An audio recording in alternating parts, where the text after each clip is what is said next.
Hi, James.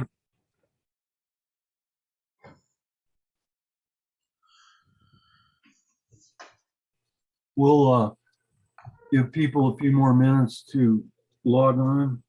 Alrighty.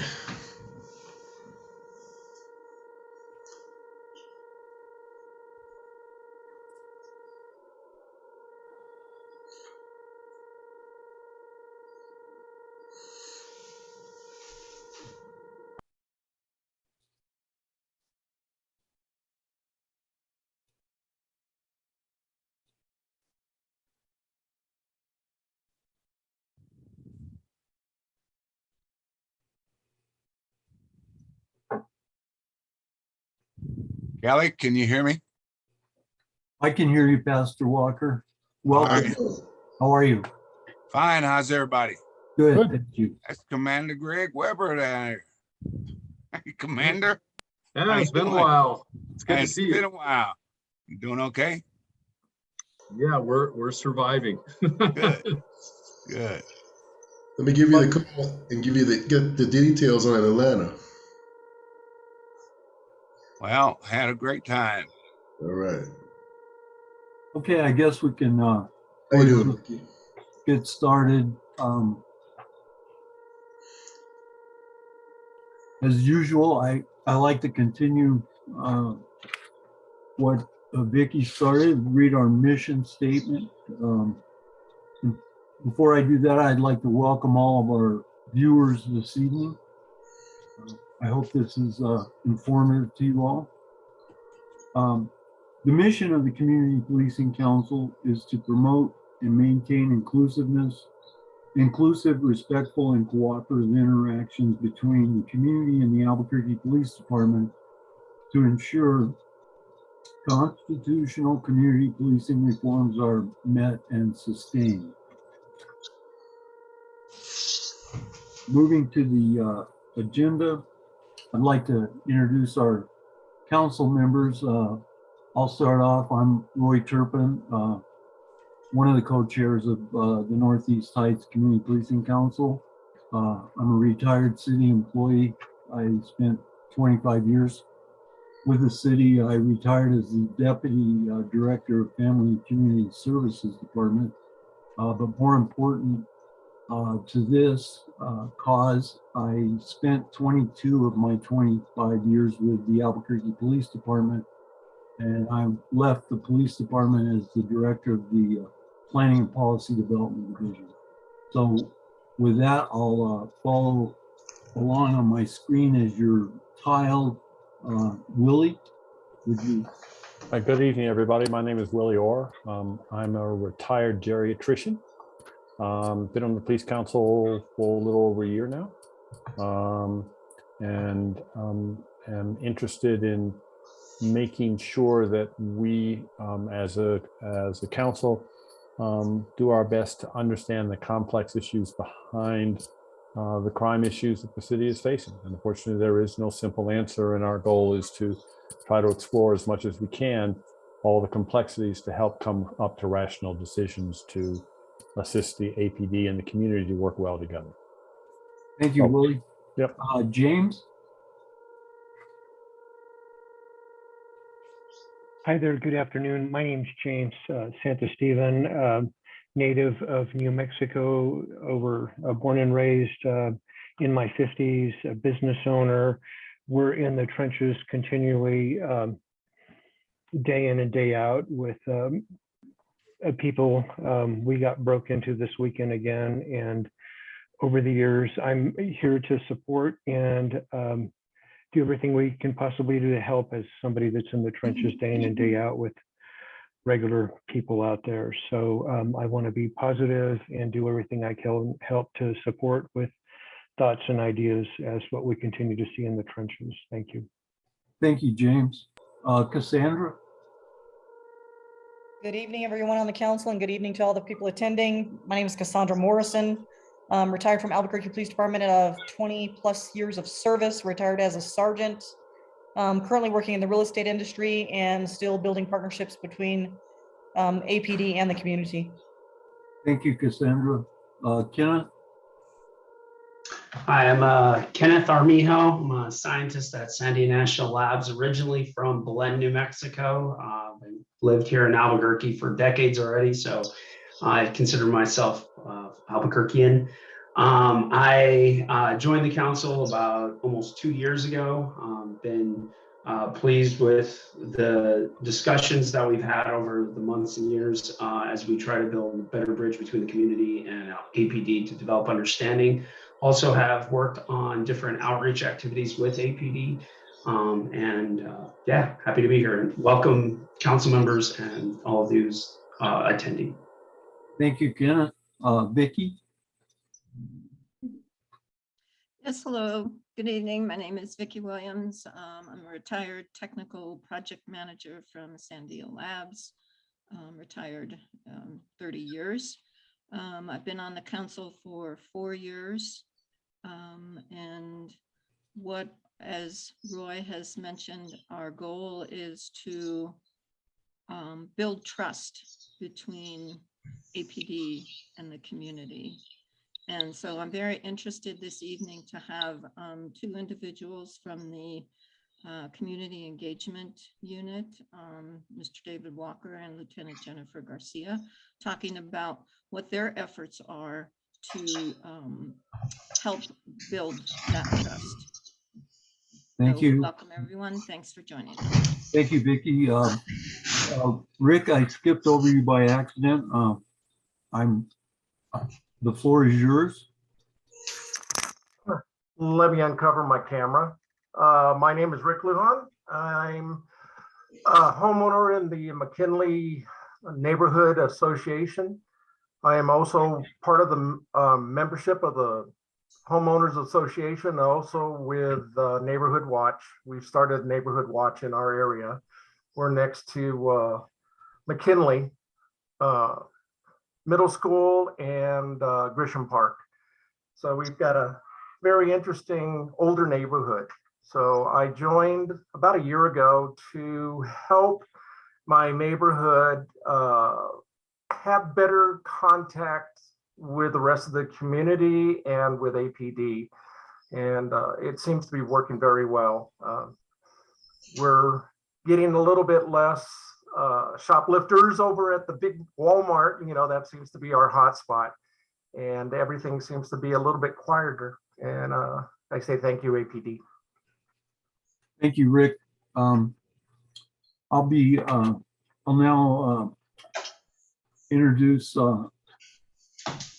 the April agenda for approval and amendment and approval. Do I have a motion? Motion to approve. Second. Second. Thank you. Everyone in favor, raise your hand. Motion passes. Also, put a motion on the floor to amend and approve the March meeting minutes. Do I have a James? Do I have a second? Second. Second. Thank you, Vicky.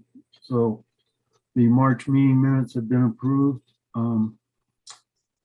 This, for our viewers, we're going to do something a little different. This meeting, we are going to have 2 community poll questions. And Kelly, if you could put the first question up for our viewers to see and vote on. So basically, I'll read it. Do you have any concern with racial bias in APD as it carries out its mission? And please only make one choice. We'll take a little bit of time for everybody to vote.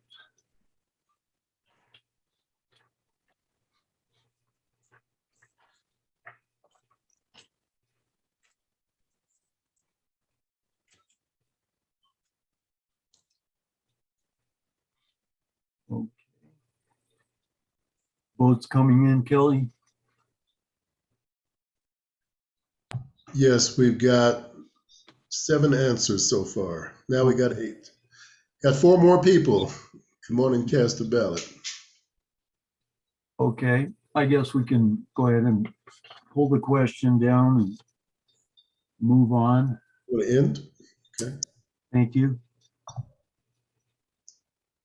All right. And as Vicky mentioned earlier, we have the honor of having two guest speakers, Lieutenant Jennifer Garcia, who is in charge of the Community Engagement Unit for Albuquerque Police Department, and Pastor David Walker.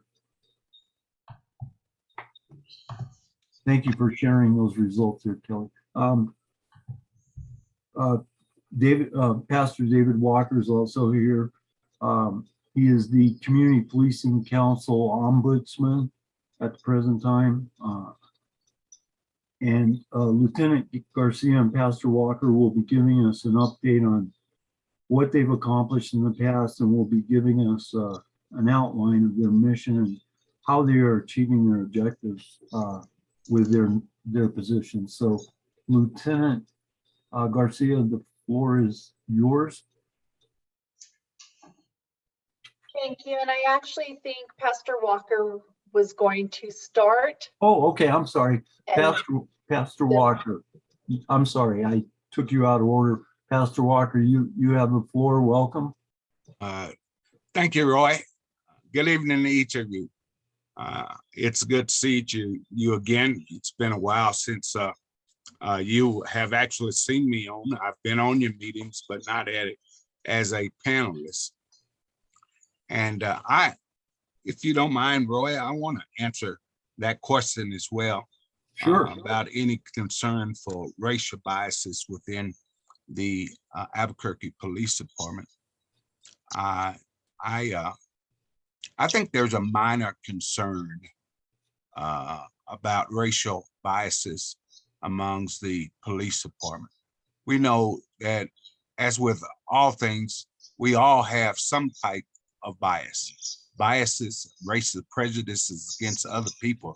I think there may be some on the department that may have an issue with others because of their race or their ethnic background.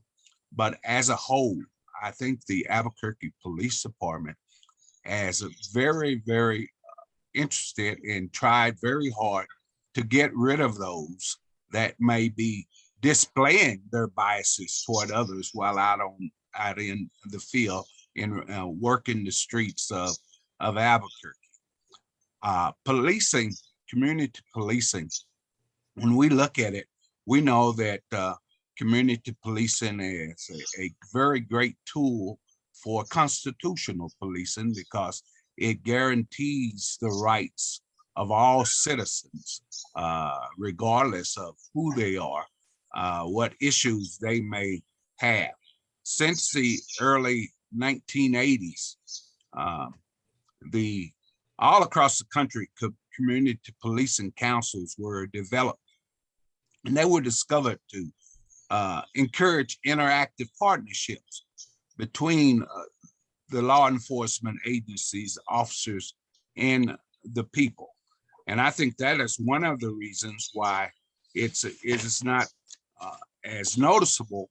Our officers that do have some racial biases are having to keep that agenda hidden, not only to keep their jobs, but to ensure that the citizens are treated fairly.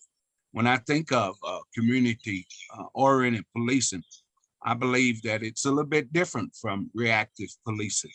It's different from random patrols and reactive investigations. When I think of community-oriented policing or community policing councils, I understand it to be a collaboration of concerned citizens in the community, in the police, which is why someone mentioned earlier, there are three, what I like to refer as the 3 Ps of community policing. That's developing partnerships. Someone mentioned that earlier. The partnership that is built between the community policing councils in the Albuquerque Police Department to engage in problem solving and to also implement preventions to help restore and rebuild that trust and the confidence within the department and the community, that policing be done in a manner that's lawful and constitutional.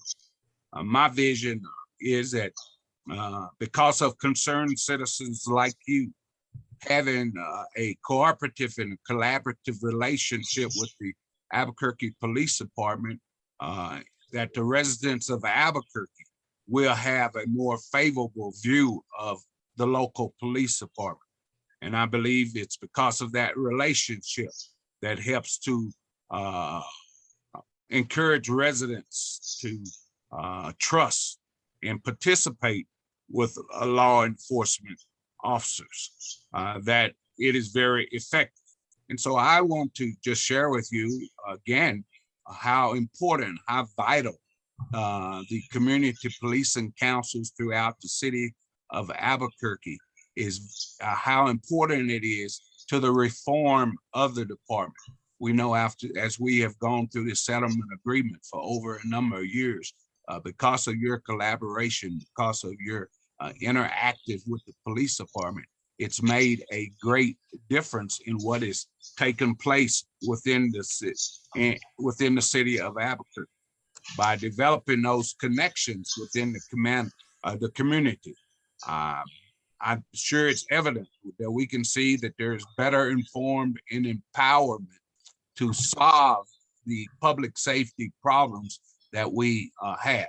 So in a nutshell, I believe that there's some benefits to community policing councils. And I think it would be wise if all of our citizens would understand the importance, the role that they play in helping the city of Albuquerque and the people of Albuquerque embrace the idea that we under a reform, and it's going to take all of us to get from under this settlement agreement that's been placed on us by the Department of Justice. Again, the benefits, one is having that favorable view of our local police department so that we can improve that trust between the residents and the Albuquerque Police Department.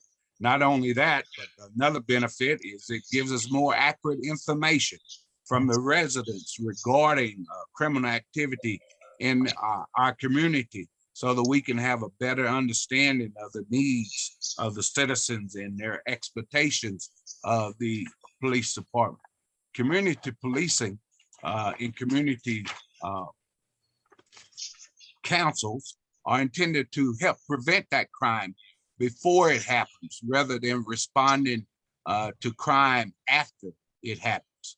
It's to help us focus on creating a safe social environment for all the residents of Albuquerque.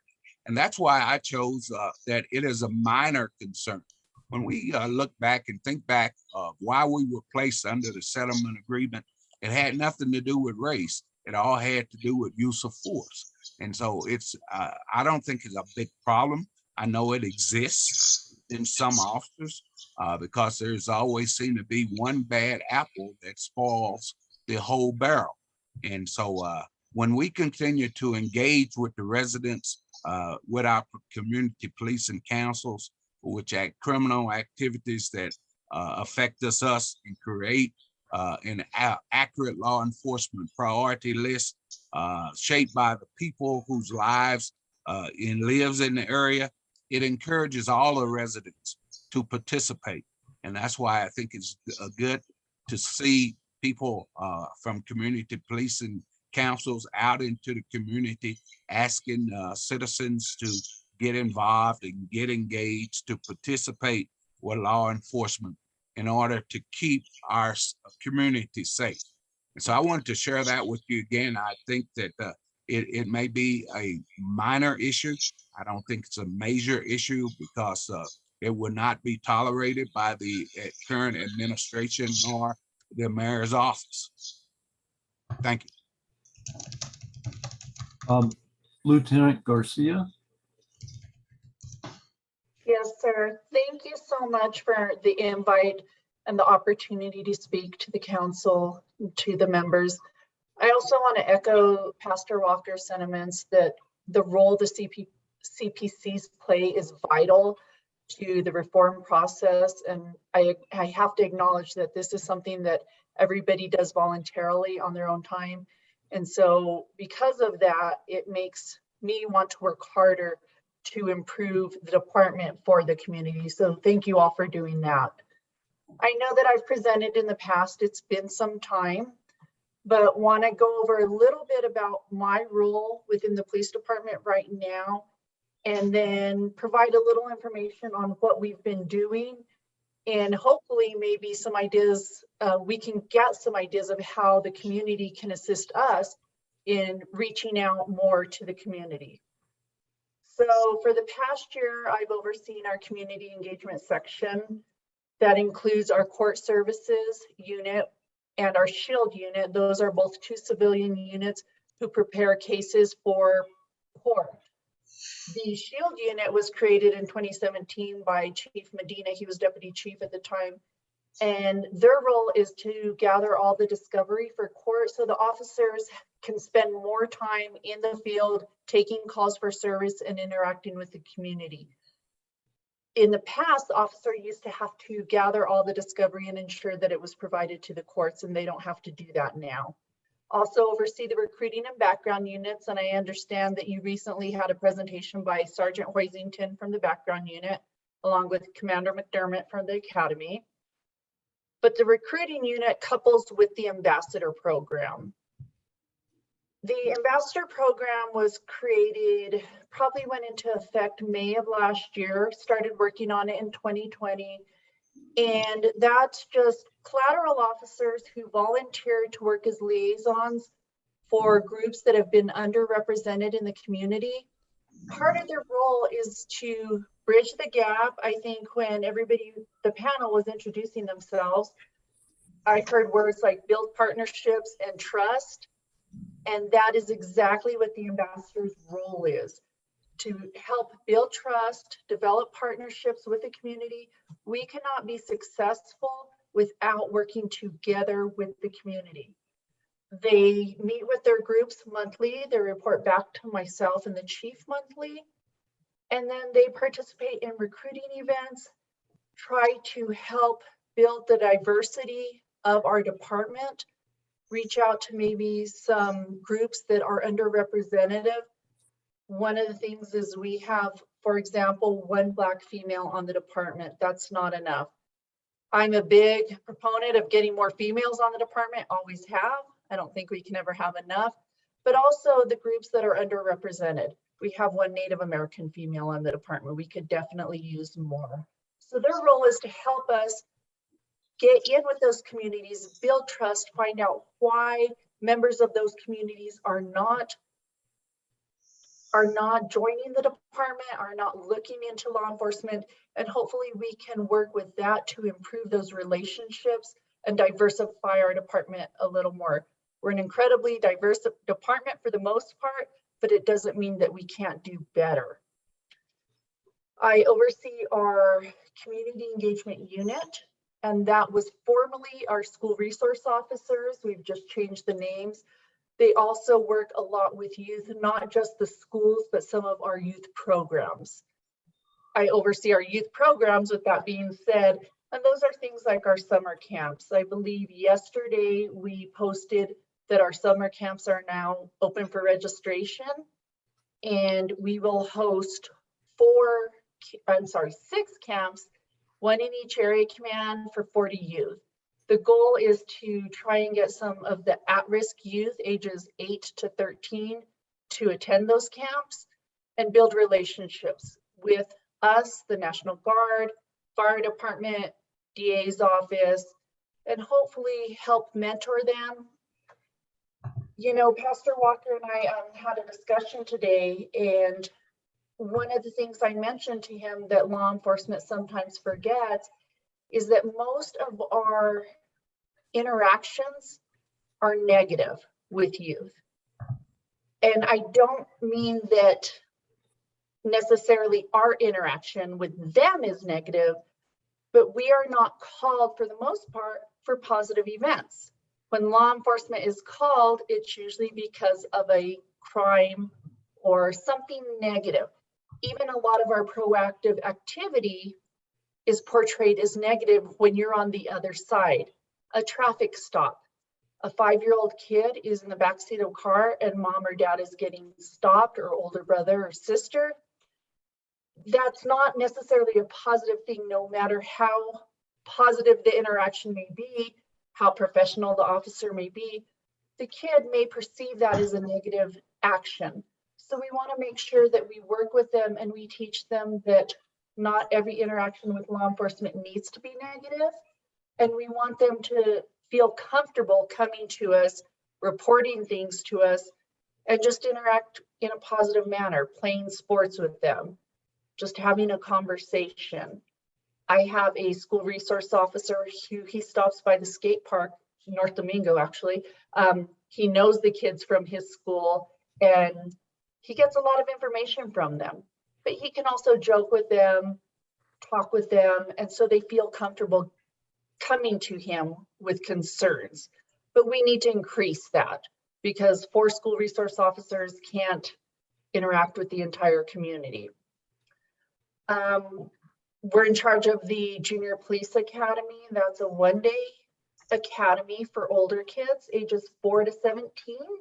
And we teach them a little bit about what we do, but we also try to tailor it to a trend or something that is going on with the youth in that year.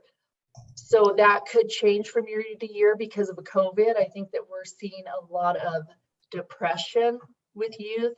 So we're trying to figure out how to tailor it around that in a positive manner. And other than that, you know, really we just want to make sure that we work with the community. We can't, you know, the focus really needs to be on crime, but we can't do that without interacting together and developing these partnerships. A lot of the programs that I mentioned, we can't do that without the community support. Community in the past has helped us with lunches for the youth. And again, we're really big into focusing on at-risk youth. Any activities that we can be invited to, if the community or the CPC knows of anything, we're more than willing to go with our recruiting unit, our ambassadors, and our school resource officers. We can take the lowrider out just to interact and speak with parents, speak with youth, teach a little bit about drugs, work very closely with the DEA. Also with the change in the legalization of marijuana, I understand that our youth can't necessarily go to a dispensary and purchase as young as they are, but it doesn't mean that it's not going to be easier for them to obtain. So we want to make sure that they're also aware, just like we do with alcohol, of the issues that come with using any type of narcotic. Other than that, I did want to mention that if anybody does know of anybody needing assistance as far as the ambassadors go for one of the marginalized groups, and I didn't mention those, but I'll repeat them. I've mentioned it to the CPC before, but Native American, African American, Hispanic, Asian, refugee, LGBTQI+, our faith-based communities, senior citizen, US veteran, and Americans with disabilities. But if you do need to reach out to anybody, if you go to the city website under police community outreach, you can get contact information for the individual ambassadors for those groups. Thank you, Lieutenant. Thank you very much. I'll start the questioning off. You mentioned that you are using your school resource officers sort of as, I'll use my word, the backbone to get this started. Are they doing double duty? Are they still acting as school resource officers and doing community engagement in addition to that? I will say that they are doing it in conjunction. Okay. They are still very active in the school. Like I said, I have 4 of them, and they do touch base with several schools. They are familiar with a lot of the students, but yes, with the imprint program, which is our first graders, the school resource officers take on more classes than maybe the other officers because they have the time. Where I know some of the Northeast Area Command officers have volunteered to take on imprint programs, but they do that on their own time or outside of their regular duty time, where my officers are able to do that on duty. They can show up more frequently. They can also assist the other imprint officers when they need help. We have some volunteers who may not have a marked unit because they're a detective inside, and so they're able to attend and assist them when they go to these schools.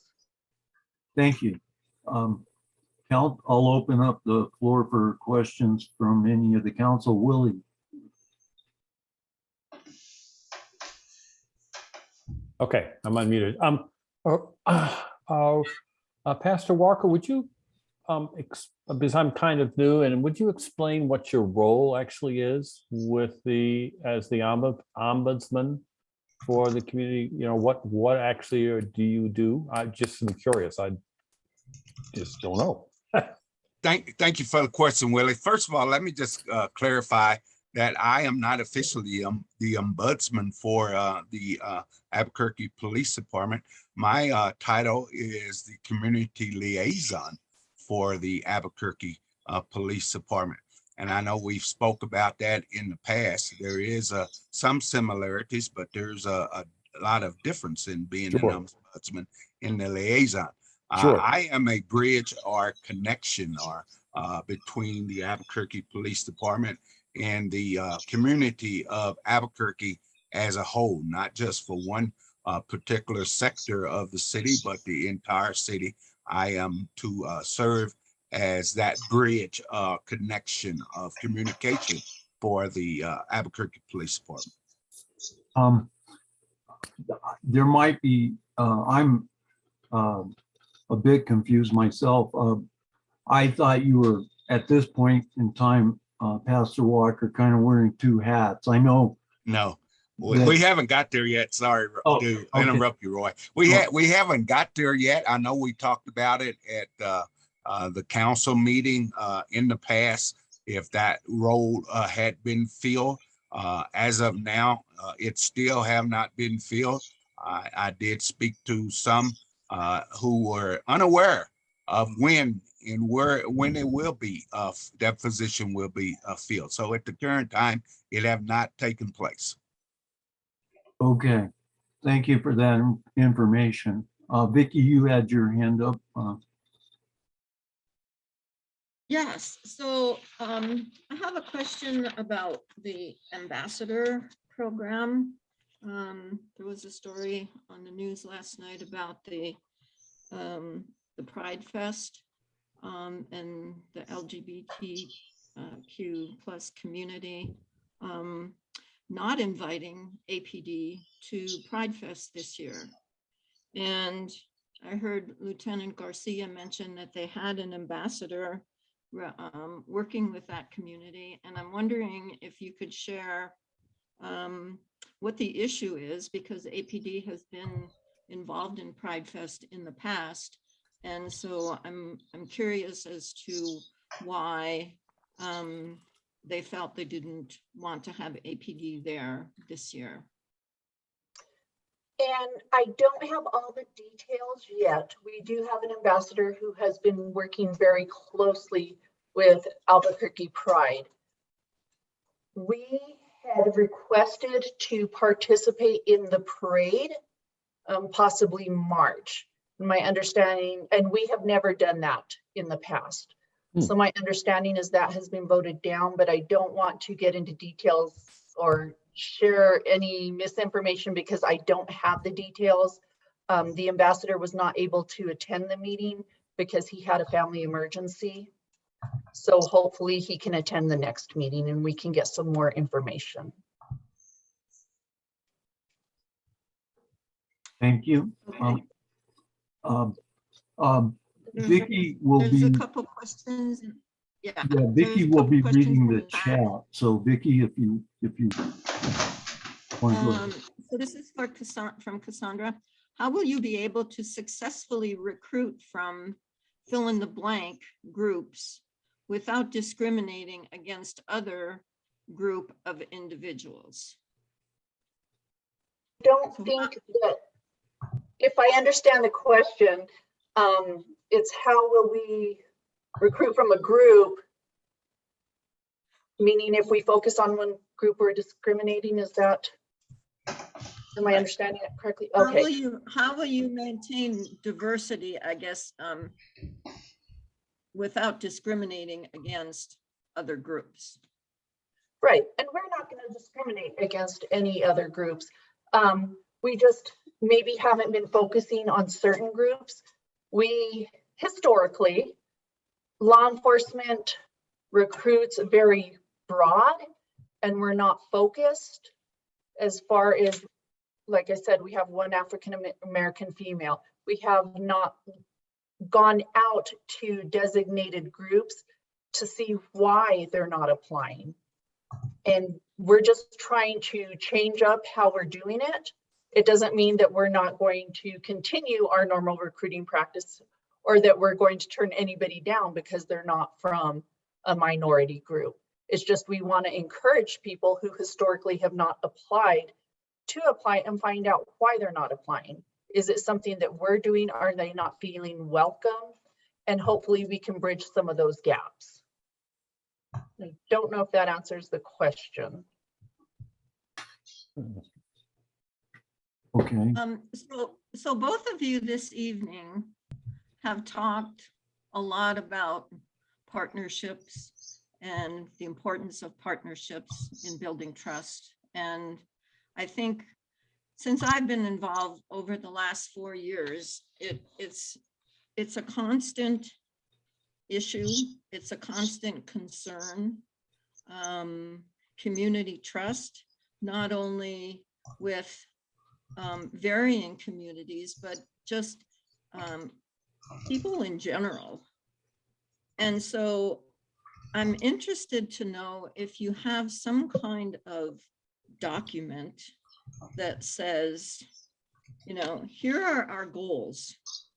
Here is what we want to accomplish. And here is how we're going to accomplish that. Because it seems like every time we have this conversation, it's okay, this is what we need to build trust. This is what we need to do. This is what we need to do. This is, you know, we're trying to do this, we're trying to do that. But we don't ever see any specific accomplishments. We don't see any goals. We don't see any, here's what we've done. Here's, you know, a change that we've made with recruiting, with diversity. I mean, outside of the ambassador program, I just don't see a lot of APD reaching out to community members in general to ask for our feedback, to ask to sit down at a table and put together some kind of a plan that says, here's what we want to accomplish. And this is how we're going to do it. There's a lot of talk about partnering and building trust, but to me, I just don't see a lot of action. So is there some document or could you share tonight, like 3 things that you and Mr. Walker have accomplished since you've been in the positions, or 3 things that you have on your plate to accomplish as far as goals go to build that trust and build partnerships within the community? If I might just address that briefly, Vicki, it's a very good question. I know a lot of time we talk the talk and don't walk the walk, and it appears that we're just doing nothing but talking the game. As far as documentation, I don't know if there is any current documentation out there, what the goals are, but take, for example, the ambassador program. When the chief originated and instituted this ambassador program, by placing those ambassadors in the different sectors of the city to work directly with those, for instance, the gay and the African American, the Native American, the Asian community. I think that it was evident then that we were trying, or the administration is trying to be committed in working with those different ethnic groups within the city. I think the goal of the department when it comes to just the recruitment effort that was just mentioned, the goal is to be reflective of the entire community, to show the diversity within the community by reaching out to recruit those that are not fully represented. The mayor and the current administration, along with working with the CPCs and the COPA, are reaching out to not only be transparent, but to develop that relationship within the community so that we can all strive to make this a safer community and include every citizen in that make up the Albuquerque community to make it a safe environment and great place for all of us to live. So even though there may not be any documentations on what the goals are, I think some of the programs that have been developed over the past few years is evident of the administration reaching out to help build that relationship. Pastor Walker, I'm wondering if it might be a good practice to start documenting some of your activities for historical purposes as you go along, so that we can see, maybe a year from now, the things that you've accomplished. I know you've been doing a lot of work, and it'd be a way of highlighting, what you've accomplished, and the ways that you've, for lack of a better term, built bridges between all the different segments of our community. Just pass that on as a possible thought. I know that I don't know if you have personnel, and maybe this is a question for Lieutenant Garcia, but do you have any personnel that can develop questionnaires for you to approach certain segments of the community, or any people that can go out, set up, I'm just thinking off the top of my head, but set up public meetings for individuals from different segments of different neighborhoods of Albuquerque, to connect with them. Yes, and it's been a while. Last year we did have town halls. I believe the CPCs were notified of that with each of the area commands. Yeah. That was more focused on learning about the officers and asking them questions.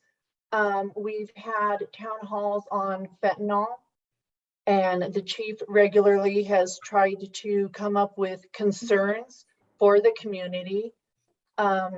We also had one that was working with some of our community partners, but people who had been in prison and now work with law enforcement or have turned their life around. So we have had some of that. We do have some goals. In fact, the ambassador program, there's a policy that's under review right now. And once that gets finalized, we'll be able to move forward with that. But we're slowly working on this. We do document some of our stuff in our community event tracker. We definitely don't necessarily report on it, though. It's new. We'll start reporting on it in the future. But just to share, the goals of the Ambassador Program are to provide a voice to members of the community who have not had one with the department in the past. I think that we are doing that. It is tracked, but it's not it's tracked internally to learn the culture of their assigned community and notify the department if there's a conflict with our policies. Some of the community partners are involved when we're rewriting policies. I work with New Mexico Deaf and Hard of Hearing, and we're working on revising our policy to make sure that it meets their needs and it's accurate. The third one's to take information learned from the program and educate the rest of the department and improve our communication and relations. An example of that is our senior citizen community.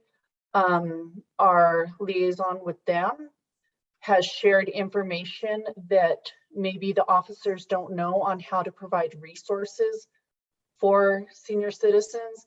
And we recently attended a tech fair to go ahead and assist them in maybe learning. One of the things that we've acknowledged is that not all senior citizens know how to use social media, or that they're only on a couple of platforms. So when we ask them to use certain things, they may not understand it. And I'll be the first to admit, I don't consider myself a senior citizen yet, but I have difficulty with some of the communication because I'm just not in, that's not my thing. And then the fourth one is to recruit a diverse group of individuals, which I think we've discussed. As far as the, and I'm sorry, Commander Weber, I'll wrap it up quick so you can speak. But as far as the community surveys, we have not done that in quite some time. I know Haley Roybal did that, I want to say maybe a year and a half ago. It is something we're working on. We're trying to find, or to finish our internal survey, because we really need to change our officers' attitudes and ensure that they're abiding by our mission statement and our focus of community policing. And once we're able to evaluate that, then we can start working on the community survey. But definitely want to get the officers one finalized here pretty soon. Okay, and when that's done, can you share that with us at the appropriate time, the result? Absolutely. Okay. Yes. Commander Weber, you've got your hand up. I do. I have my online hand up. I guess I'll lower it. I've actually never done that before. So first time for everything. Yeah. Good job. I'm 2 years into this. I'm figuring Zoom out. Yeah. I think that that's a really important question that Vicki raised. I want to kind of remind the audience and the panel, we actually did present our new mission and our community outreach strategy just, I think 2 months ago. I'd have to double check, but we had put out a document publicly that we sent to all of our, basically everybody on our mailing list, that stated what our goals were for the year in terms of outreach, and also, and that's for the Northeast specifically, as well as kind of some new ways that we were going to share information. And so an example of that is I never used to provide force data to the public, and we started doing that through the newsletter. We would always do it at the CPC, but we've working with our partners who are actually, many of them are willing to publish our newsletters, which we very much appreciate, and put them up in public locations on their bulletin boards. So we thought, why not share our force data? Let the public see how many uses of force we have per 1,000 calls. So we've started to put that data out there. I've shared staffing numbers every month. I share my staffing numbers, the calls, the number of traffic stops that we make. You know, we put all of those CADS numbers out there because we think it's important to share that information. And I think you'll see in the last few, we've advertised our events that we want the public to attend. That list is small but growing. And so I think it is important. I appreciate the question, but I do think that we have made that effort as a department, and maybe we're just not very good at. And this has actually come up with the Justice Department, with the IMT, sometimes independent monitoring team, that is. sometimes we're not very good at gathering that which we've done and showing everybody, hey, this is what we've done. And, you know, hey, give us some credit for it. So we probably need to keep working on that step. But, you know, I will tell you, Lieutenant Garcia and I both attended the FBI National Academy at different times in our careers. When you're there, you come into contact with chiefs of police, deputy chiefs of police from organizations all across the country, and they vary in size from 10 officers to 2,000 officers or even more. And I will not speak for her, but I will tell you, when I was out there, I was absolutely amazed at the level of progress that this department, that the Albuquerque Police Department has made in so many areas, where I would talk to other people and they'd say, oh, we'd love to do that, or we'd love to, does anybody know how to put together a, you know, a CIT program? And you're sitting here going, well, we've had one for 20 years. You know, this department may not get the credit because maybe we don't do a good job of advertising ourselves, but we, in many ways, in my humble opinion, are on the forefront of law enforcement. Thank you, Commander Weber. And I think you touch. So, excuse me, we have another question in the chat. I think this is from James, and I think it was maybe for Lieutenant Garcia, or maybe Mr. Walker. Is there any part of the city that you're getting better traction and response? So James, if you wanted to, I think that was James, if you wanted to clarify that, are you asking about a specific portion of the city or a specific community that we're getting, that APD is getting more response from and traction from? And you're right. This was directed more towards Pastor Walker. I had a question. You know, as you're continuing out there, actually, one of the questions I had was, as you were talking about, there might be an issue with police staff. Is there a certain age group that you're targeting, or not targeting, but that seeing kind of a trend? I can tell you that we engage with quite a few different officers, both whether it's an issue we're having at work with theft or break-in, or maybe servicing one of their automobiles or selling them one. And I have to agree with Commander Weber. These guys are pretty well trained and have said, hey, if we can anytime come and speak with you guys. We had a situation Sunday morning at 3 o'clock, a break-in.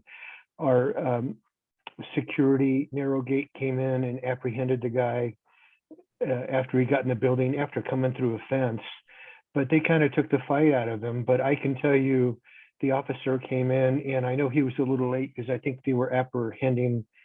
I saw 8 officers chasing a lady, like doing 3 miles an hour on the Wyoming by Kendall area. I think they finally caught her, but it just seems that these people that they continue to catch don't seem of sound mind. The guy that we caught was definitely under the influence of alcohol, marijuana, and he had the crazy eyes like meth, but he had no regard for being in our building or damaging 3 other businesses in the strip mall above us or east of us. But these officers continue, knowing that they work with such disrespect, normally, you know, they still have a positive attitude, and I don't know how they can continue doing that day in and day out. But I guess basically my main question was, are you seeing a specific age group that seems to have some sort of disharmony on the first question that came out? And again, I want to give Commander Weber, these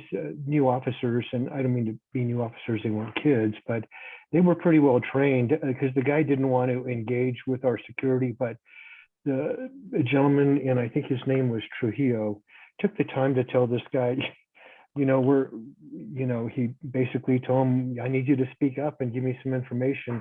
And he did really get a good job getting this guy to open up. But again, great job with the training. I don't know how they do it day in and day out, because he clearly said, I'm going to be out in the next couple hours, so we'll see you again soon. Was what the gentleman they caught, which is kind of a shame. But I did have one question for Commander Weber too, and I'm kind of all over the place, and I apologize.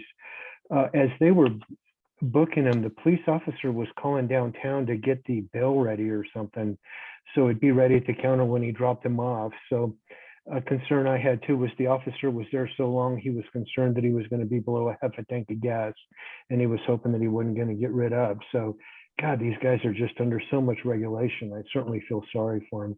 And again, great job, APD, and you've got my support. So kind of all over the place, but thank you this evening, and I'm here to support in any way I can.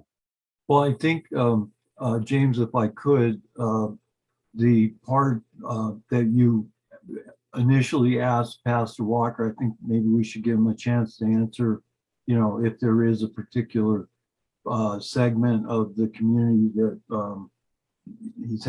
that you're having more success or failure with, Pastor Walker, if you could address that. As it is with all law enforcement agencies across the country, in every city, we all know that there is a segment of people who will not cooperate with the police department, but yet the police have to continue to do their job in a professional manner, regardless if that community are not willing to cooperate with them or not. When I go out and around the city of Albuquerque, again, I realize that most people are receptive to the police officer. Most people understand the importance. They understand the dangers that officer faces each and every morning when he gets up and puts on his boots and go out into the street. Most people in general are willing to work with police officers. But again, there's that small segment. It's not that they have anything against the individual in the uniform. It's just that they don't have respect for law enforcement in general. And that's where the problem lies. And so to answer if it's any certain segment, no, it's in all segments that you're going to have that group of people that are not willing, just not willing to work with police officers or be receptive to police officers. So that could be a segment unto itself in the community. Yes. It's excuse me, Roy. Just, Jennifer mentioned, and Vicki asked a question about the gay pride that don't want the police department to participate. Last June, the African American community had at the Civic Plaza Juneteenth program that weekend. We experienced the same thing then, that that segment of that community didn't want the police involved. Reason why is unknown to us, but we are here to police the entire city. And so we have to understand that there's going to be some that's for us and there's going to be some that's against us. Again, it's not anything personal. It's just that they don't respect law enforcement. Maybe there's something that they're trying to hide. Maybe they're guilty of some reason, not willing to participate and work with police officers. So that's in every segment. We experienced it with the Juneteenth program on last year. There was a group of people who didn't want the ambassadors to even set up a table so that we can even try to recruit those individuals. And so since it was their program and we sort of had to kind of work with them and abide, we chose not because they didn't want us. Well, were you able to find out what their particular concerns were, or why they did not want APD to participate? No, to be honest with you, we weren't.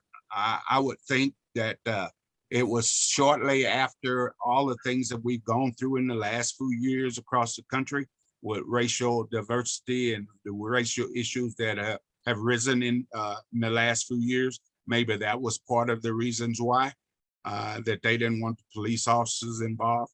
And that could be the same thing that we're experiencing now.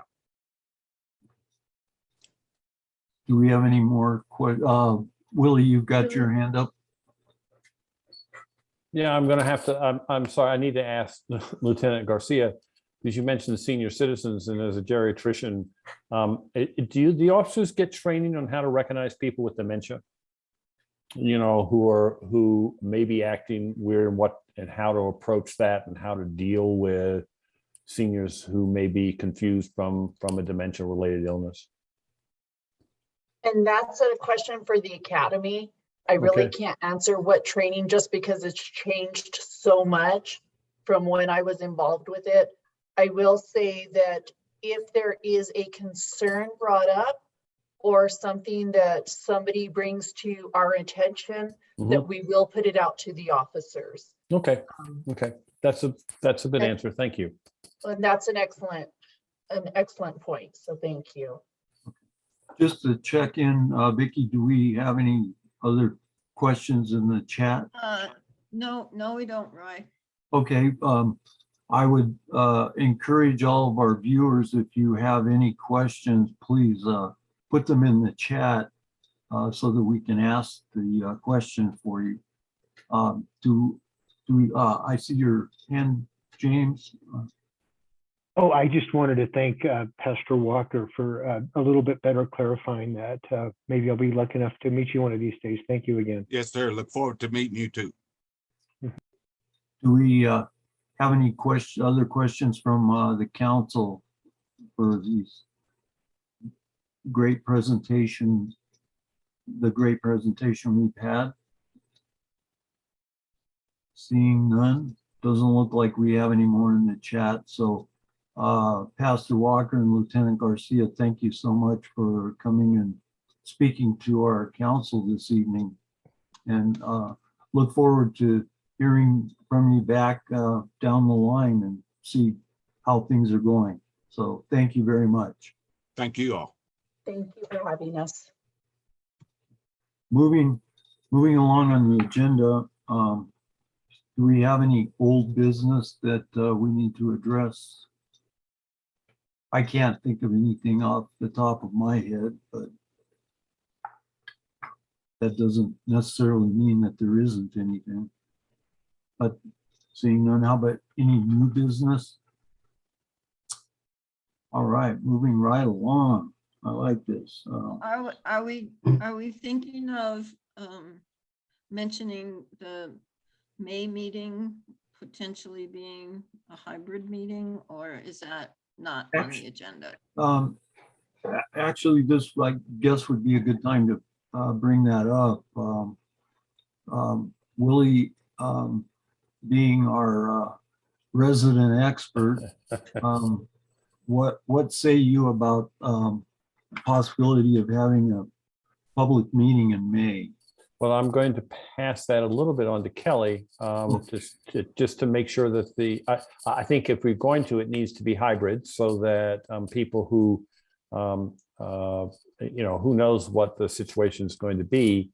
Right now, it's okay, I think, but for people who want to come but feel reluctant to come, we need to make sure that that we have the hybrid setup done. I know, Kelly, the first this month or end of last month, you had a trial run. So could you tell us what the status of the equipment is for a hybrid meeting if we wanted to in May? We had a trial run. One of the counselors actually bought the camera just to try it out, and I think he sent it back. It was a pretty good expense there, but he did it and it worked well. It's a great piece of equipment. We are now in the process of buying one ourselves. There are a lot of channels. I think we're roughly 30 days from now. I think we can pretty well, I think the chances are good that we're going to have a camera in 30 days. So. If we can have it as a hybrid meeting, right, Roy, I think we should go ahead and plan to do that. I think so that people have an option and choice. Certainly, as you know, the attendance has been quite good on the hybrid meetings. People can call in. So I would like to, but I think epidemiologically, the virus seems to be currently at a very low level in Bernalillo County. Okay. Thank you, Willie. So Kelly, are you working with North Domingo Baca to get us our old room back? So that we have a physical location scheduled for the May meeting? Okay, I will get into that. I have not talked to them since, what was it, September, the last time we were about to go back to hybrid meetings or live meetings, but I'll get to it this week and we will get that organized. Thank you, Kelly. Yeah, one issue with hybrid meetings, and I'm not sure how we're going to solve this, is the only way that you will be able to address the guest will be to show up. You can watch the meeting online, but unless everybody has headphones and a laptop, it's not going to be possible. You know, I can tell you what the people are asking, but that might get a little awkward. So we'll see. Okay, well, for all of our viewers, as it stands, we will be planning to have a hybrid meeting in May. And we will, of course, try to put out as much advance notice as possible so that everyone knows which direction we're going. And Kelly, I can touch base with you later in the week or whatever to see what we need to do. Great. And Kelly, we can still use the chat function so that people who have zoomed in can put the questions in the chat so Vicky and whoever can read them off, and that will work okay. Yeah, if they have a laptop. Or a computer. Well, if they're zooming in, they should be on some kind of electronic equipment, I would assume. Well, no, I mean, if all the council members are there at the Domingo Baca location, yeah, all 8 people and the APD and all the guests, unless you have a laptop, you can't see the questions. So there'll be one person. I think we'll have one or 2 people. Yeah, and yeah, I'll have a laptop with a projector, and I can basically facilitate that. Okay. Thanks, Kenneth.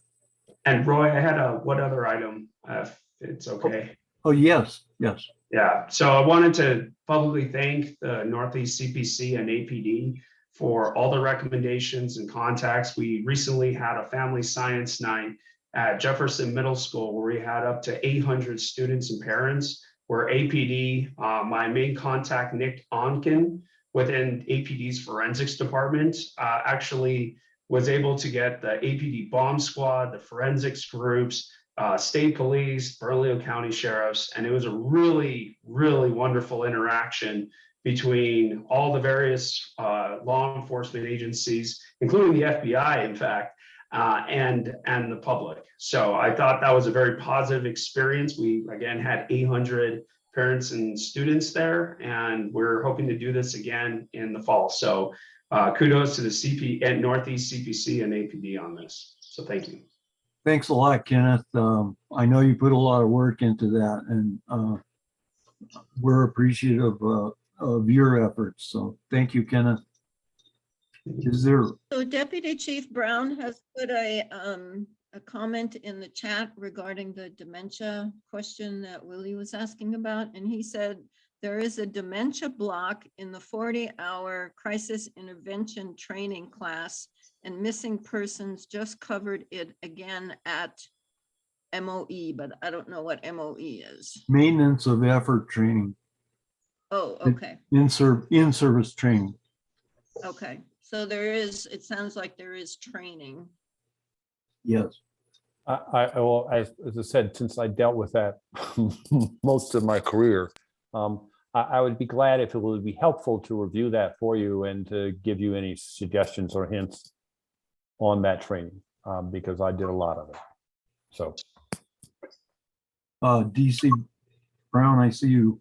Come on, do you have anything to say or?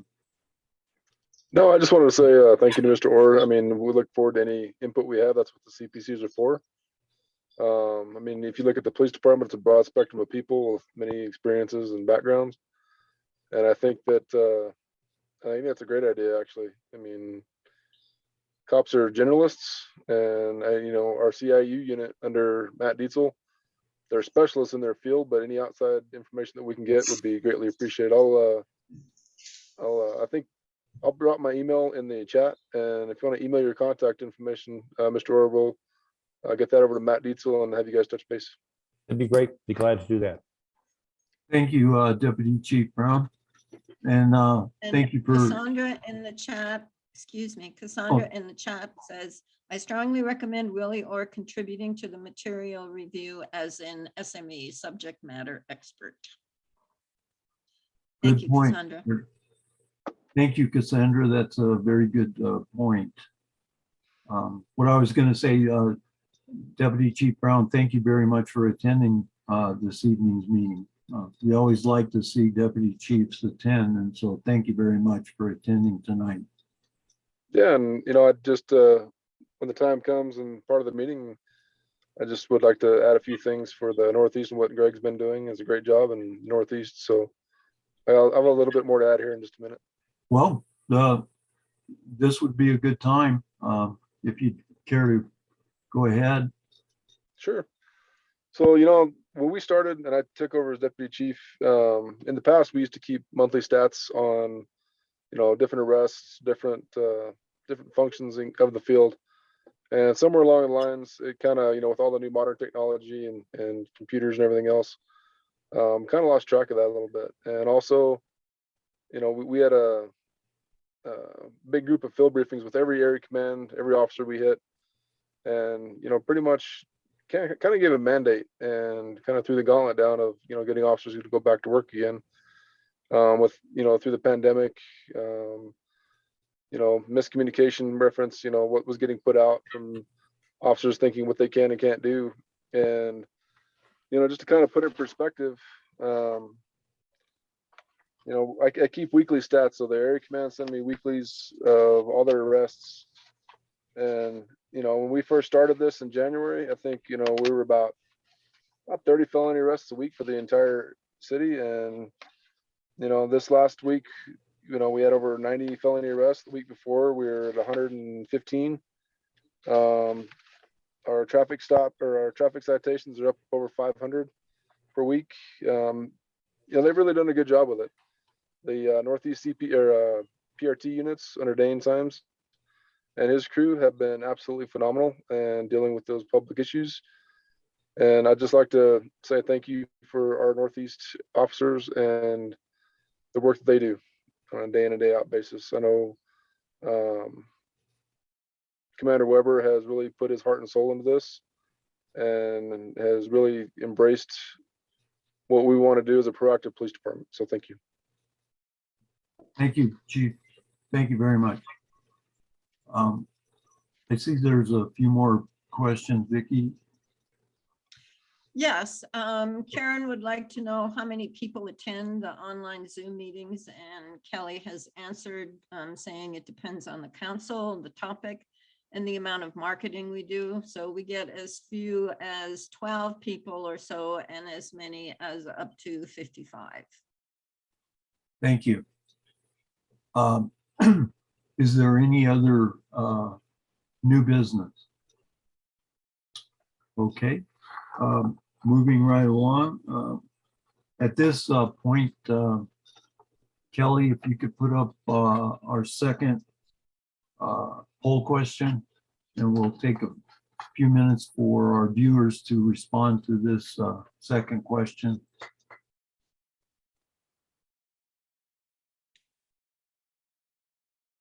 And I'll read it. Did the presentation change your level of concern? This question ties back to the first question regarding the viewers' concern about bias in the Albuquerque Police Department. So if you all would take a moment to respond to the poll, we would appreciate it. Leave it up for a little bit of time here.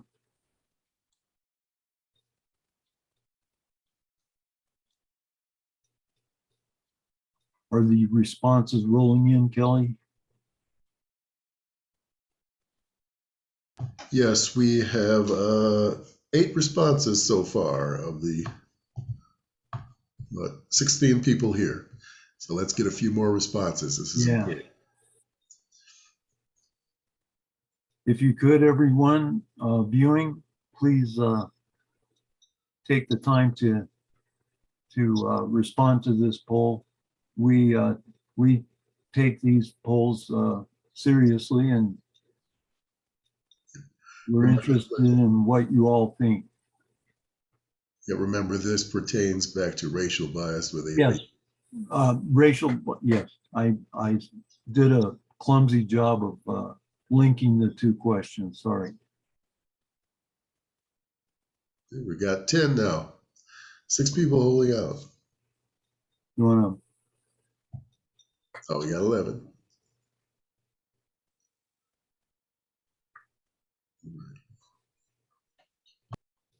maybe you could go ahead and put up the results for people to see.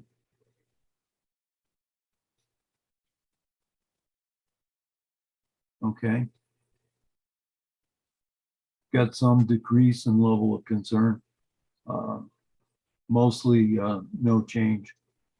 So thank you, Kelly, for helping us with this poll.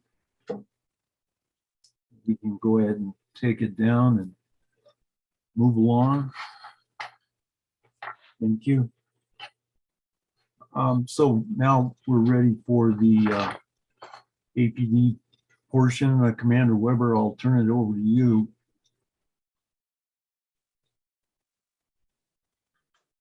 Sure, and I don't know if you wanted to put up the CADS numbers that we shared, or yes, we're. Do you want them up? Because Cassandra's going to put them up. So Cassandra, could you put those up now? And Commander Weber, you could go ahead and do. It's not letting me share. Let me try something else. Okay. You mentioned earlier, Commander, you don't have anything outside of the normal presentation. No, and I don't know if you received the force data. We actually, the CPCs usually get the force data. We all get the force data probably, you know, the first few days of the month, and it actually just came out today. They had been, my understanding is they were putting together some information for one of the paragraphs of the settlement agreement. The analyst who normally puts out that report apparently was preoccupied with that. And so it's a little bit late, but if you did not get that, I'll make sure to forward it to you. These are again, the 3-month snapshot that we had started doing that seems to be more palatable for people in terms of CADS. And so I always throw out the asterisk, which is on there, that these are strictly CADS numbers. These are not police reports. They're not vetted. So they are not, they are certainly not official numbers. These just represent calls into the communication center for various crimes, and we compile them and give you that 3-month snapshot so you can kind of see trends and that sort of thing. Overall in the Northeast, I think that we just have 2 major challenges that we continue to fight with, and that would be our robbery reports. In fact, today we had 3 or 4, I lost track, back to back that I was listening to on the radio as they were coming out. Armed robberies with a gun, 2 involving the same vehicle. So we had seen a bit of a lull with those. Our robbery unit did a great job and arrested some of the serial offenders that had been linked to at least 20 or 30 of those crimes, or had the same MO, and that they reasonably believed were responsible for that. So those individuals were arrested over the last 2 or 3 weeks, and we did see a lull, but we've also seen the number just this week start to creep up again. So I'll have to look in to see if somebody got released from jail or what's going on with that. The other challenge, of course, that we continue to deal with is stolen cars. That is mostly, I would say about 65% of our stolen cars are coming from apartment complexes and hotels and motels. So we are, my night watch lieutenant's in charge of that. She's taken a number of steps to try and target those areas. We're also working with our detective units to address that. But that's kind of the snapshot overview of the calls for service. If you have any specific questions, I'd be happy to answer them. I do, as I mentioned at the beginning of the meeting, I need to jump off in about 5 minutes here. I'm actually meeting with my graveyard team at 8 o'clock. So I will jump off, but Sergeant Sims is available for any questions that he can answer. Okay, thank you, Commander. Thank you. Sergeant Sims, the floor is yours. Well, thank you. So my understanding is you don't have the force data, correct? No. Okay. Okay, I'll go ahead and read that and present that to you. So the force data for the previous month for the Northeast Area Command, there were 3 level 1s, 4 level 2s, and 3 level 3s for a total of 10 uses of force within the Northeast Area Command. In terms of that matrix that Commander Weber was talking about, force per 1,000 calls, the Northeast came in at 1.4 uses of force per 1,000 calls for last month. In terms of breakdown for the use of force throughout the city, the categories were aggravated assault, battery, family dispute, and disturbance all had 7. Suspicious person/vehicles 5. On-site suspicious person vehicles and suicide both 4. Drunk driver, stolen vehicle found, shoplifting, and SWAT activation all came in at 3. Child neglect and wanted person 2. And then on-site disturbance, behavioral health, residential burglary, stabbing, shooting, armed commercial robbery, vandalism, theft, fraud, and embezzlement all constituted 1. And if you have any questions, I'd be happy to stand for those at this time. Okay.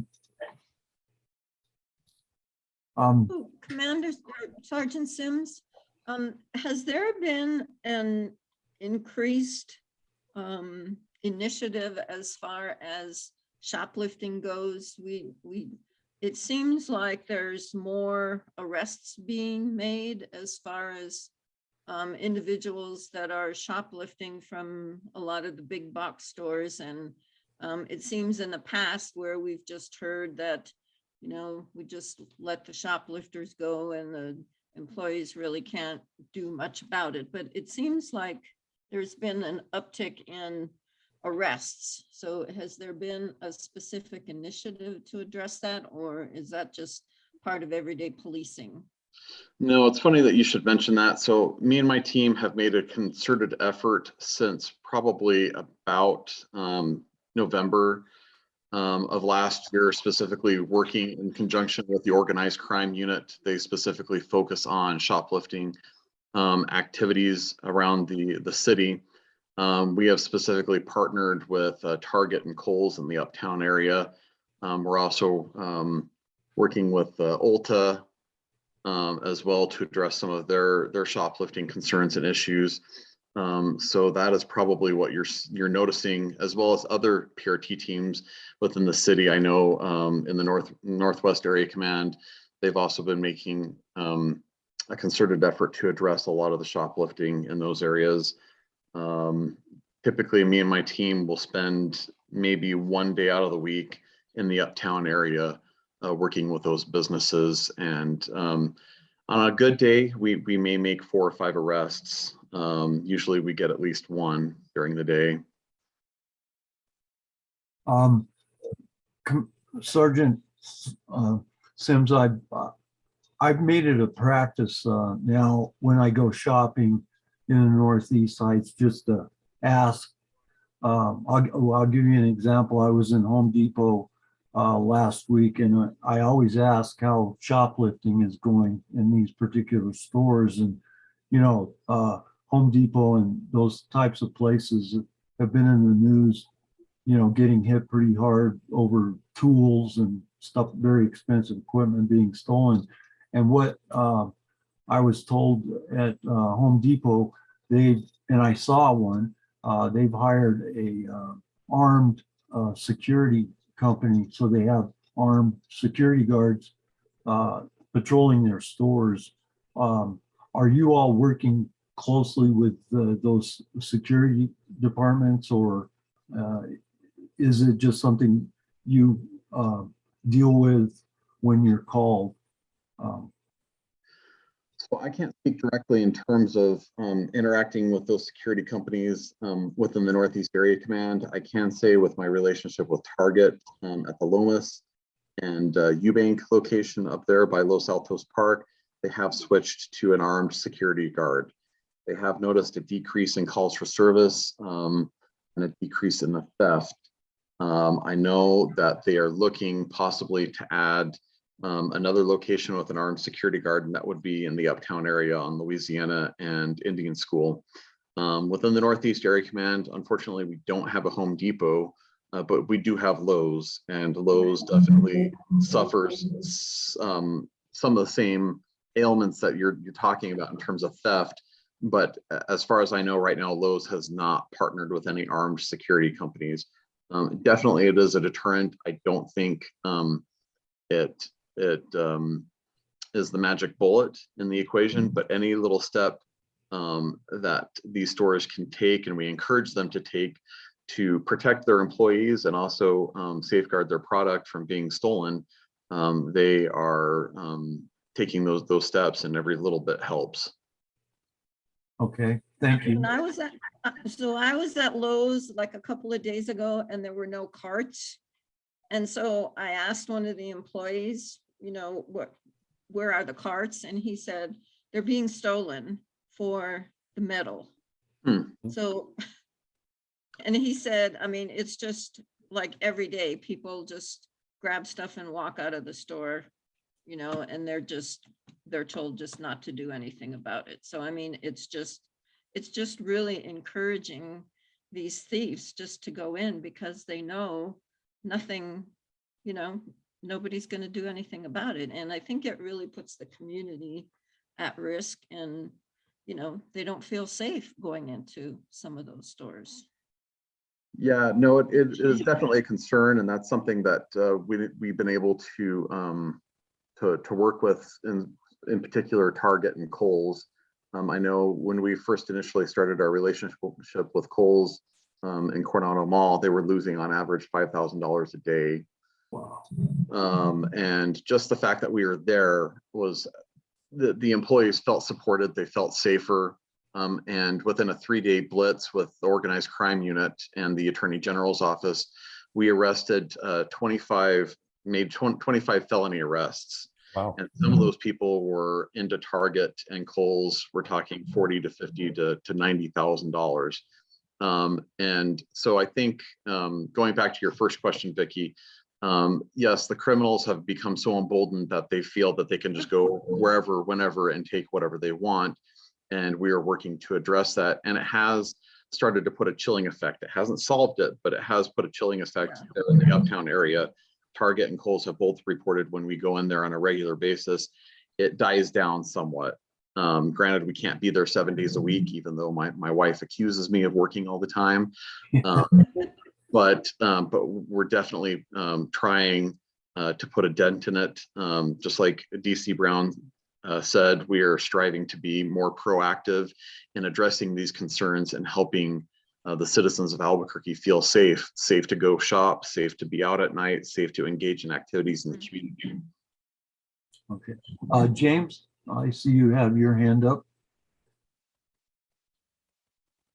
Yeah, my question is, under the influence, now with the legalization of marijuana, have we seen an increase of people under the influence? And basically, my concern is now that it is legal, a lot of these people, I'm sure, aren't familiar with the strength to include the edibles or candies or whatever.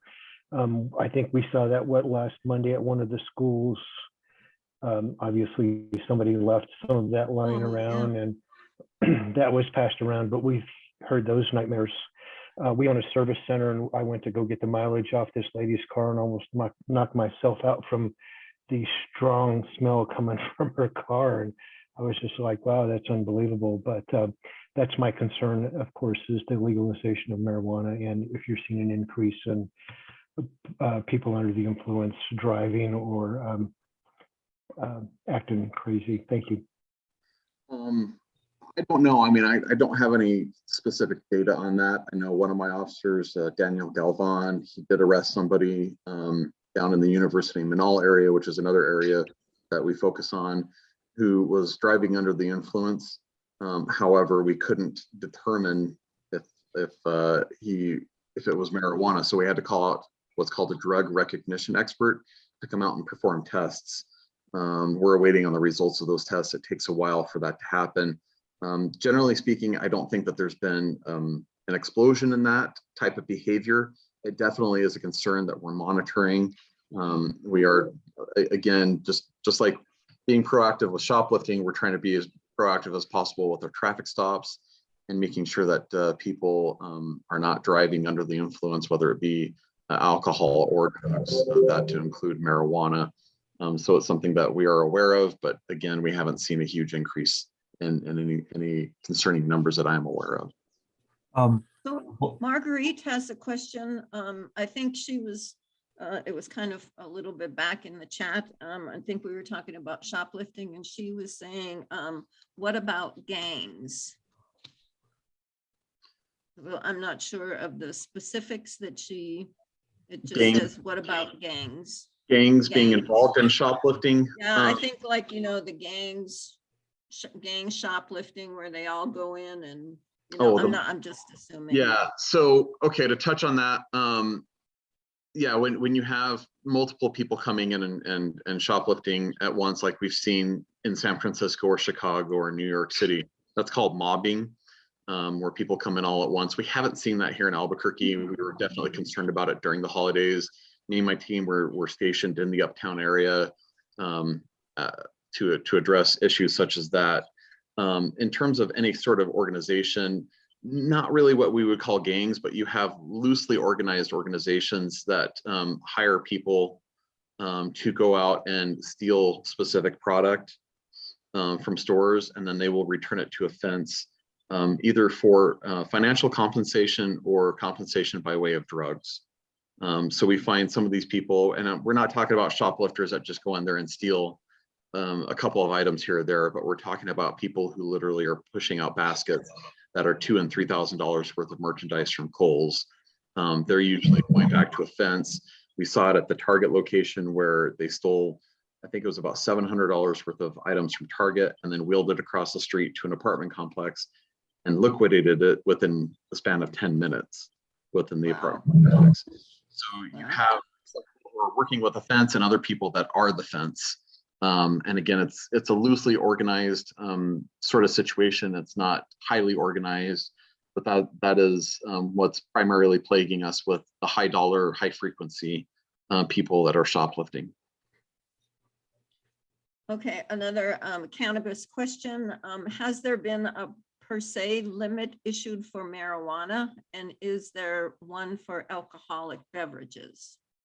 Ooh. You're getting outside of my wheelhouse here. It has been. I can answer that one, Dane. Thank you, sir.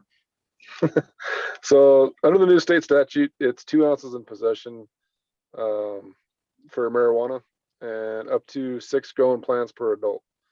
So that means that if there's 2 grown adults in a house, they can up to 12 marijuana plants. Legal possession is 2 ounces. And that includes for any of the honey butane oil, anything for like that. I see in the chat, Ms. Morrison asked about per se for marijuana. So one of the things that I asked the traffic unit and DWI in our Duke City staff meeting last week was, how many DREs do we have? And there's also another course, and I can't remember exactly what it's called, but it's a recognition course that aids officers in identifying people under any kind of a substance abuse. So whether it be alcohol, marijuana, whatever. The difference between the alcohol and the marijuana is if they have, for DWI, you go to jail. You go down, you blow into a toxilizer, and you get booked. For marijuana, they have to go through the DRE program, end up getting a blood draw, and then they get summons at a later date, depending on the results of the toxicology from the blood draw. What actual percentage that is, I don't know. I guess it's whether or not what that standard is going to be. To be honest, I couldn't tell you off the top of my head. I knew it at one time in my career, but I can't remember anymore. Another thing that we've looked at is for the cannabis dispensaries. It's a cash business. So one of the things that I asked the Original Crime Center and our crime analysis units to do is just identify where they're at. So we can kind of keep an eye on them, not for any kind of, looking after them or big brother stuff, but if anything, as far as crime related, robberies, burglaries, things like that, again, we're talking a strictly cash business. The FDIC is what the federally insured banks do. And people need to remember that marijuana is still federally illegal. So any cash profits from that can't be put into a bank. And so they're dealing with things on a different level. And I'm not sure how they're going to deal with that cash flow, but that's another issue that we're looking at, as more as any future trends that may come up from that stuff. So Deputy Chief, are you saying then if someone is suspected of driving under the influence of marijuana, that it's an automatic blood draw for them? That's a mandatory blood draw? No. So what happens is these officers who have been trained in the recognition of it, and there's two different levels of it. There's the DRE, the drug recognition experts. So if an officer goes in and they do all of the field sobriety tests and everything to determine whether or not someone is impaired, and they go down and they blow on a breathalyzer test and they blow zeros, like they have no signs of alcohol consumption. What they'll do is they'll call out a drug recognition expert who's on call, who will then come out and complete his testing for that drug recognition. And then if it meets that qualification, then they'll get a warrant and they get a blood draw. And then again, they'll release that person based on the pending outcome of that blood draw, and then summons them for additional charges down the road. Okay, another cannabis related question. Is that 2 ounces in plant form or any form? No, so I'm not a marijuana user, but so essentially what they can have is 2 ounces of whatever form it comes in, the smokable, like the vaping oil, or the actual leaf itself, or the bud, or whatever they call it that they smoke. That's what they can have, like the green leafy substance stuff. They have 2 ounces of that at any one time on their possession. Or like 2 ounces of gummies? I believe so, like yeah. Okay.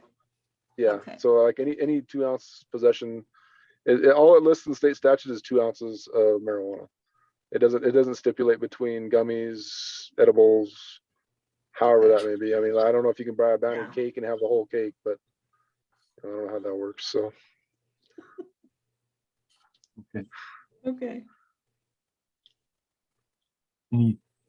Any further questions? So Roy, there's an individual by the name of, let's see here, Marilyn. She said, I was invited by Troy to join this meeting. May I have 3 to 4 minutes to voice why I was asked to join and my ideas to support curbing area crime? So I guess that would be the chair's call. We're not taking any public speaking. There's one other request, so I've decided not to take any public speaking this evening.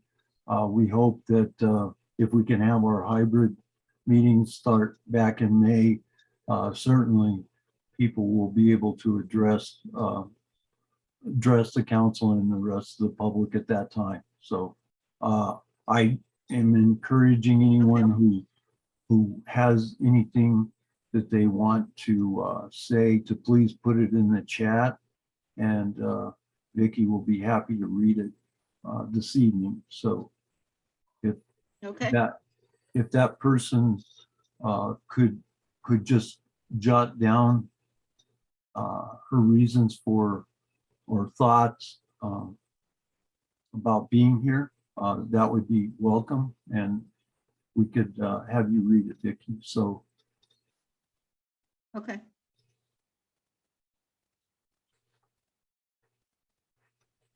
And that, like to let everybody, all of our viewers know that please, if you have any questions, please put them in the chat as quickly as you can. We are getting toward the end of the agenda, so we'll give you a few minutes to jot down any questions in the chat.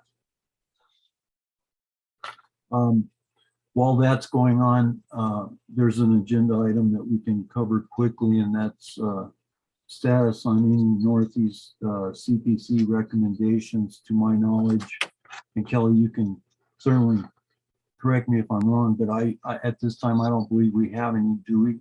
No, we do not have any outstanding recommendations. Okay. I know, I wish Pastor Walker were still here. One of the things I wanted to ask him is, I know that the Council of Chairs is working on a recommendation for the ombudsman position, and hopefully we can get Pastor Walker to help shepherd that through whatever process it needs to go through. So certainly I can reach out to him, or you can, maybe through you, Kelly, we can reach out to him and request that help when that recommendation comes from the Council of Chairs. So Roy, I just wanted to let everyone know, all of the attendees, that there is one paragraph in the CASA that states in order for CPCs to be compliant, we have to submit an annual report. Each CPC writes their own individual report. And so as chair last year, I went ahead and put together the annual report. That has been submitted to Kelly and the Department of Justice and the independent monitoring team. And hopefully, I haven't checked the website lately for the reports, but typically all of the annual reports are on our CPC website, which is hosted by the city of Albuquerque. So if you're interested in reading our report, it's out there for your reading pleasure. Thank you, Vicki. I know you put a lot of work in that, and it was very well done, and thank you very much. Well, it's I've got 8:15. I don't see any other question. Well, I believe there's one more question, possibly. There's one, I think one more comment. This is from Marion Matthews. Yes. Who is our representative. I anticipate introducing the organized crime bill, which relates to shoplifting gangs in next year's session. And it sounds as if substantial work may be needed to fill gaps in the cannabis law. So as you may remember, Marion spoke at our last meeting as far as what happened with the legislative session earlier this year. Thank you, Representative Matthews, for that comment. Okay. Do I have a motion to adjourn? Motion to adjourn. Seconded? Second. Yep. Thank you all for attending, and thank everyone out, all the public that attended, and please, we encourage you to attend future meetings. And as we were stating earlier, we're shooting for a hybrid meeting in May. So everyone have a good evening, and thank you again for attending. Thank you all. Bye-bye.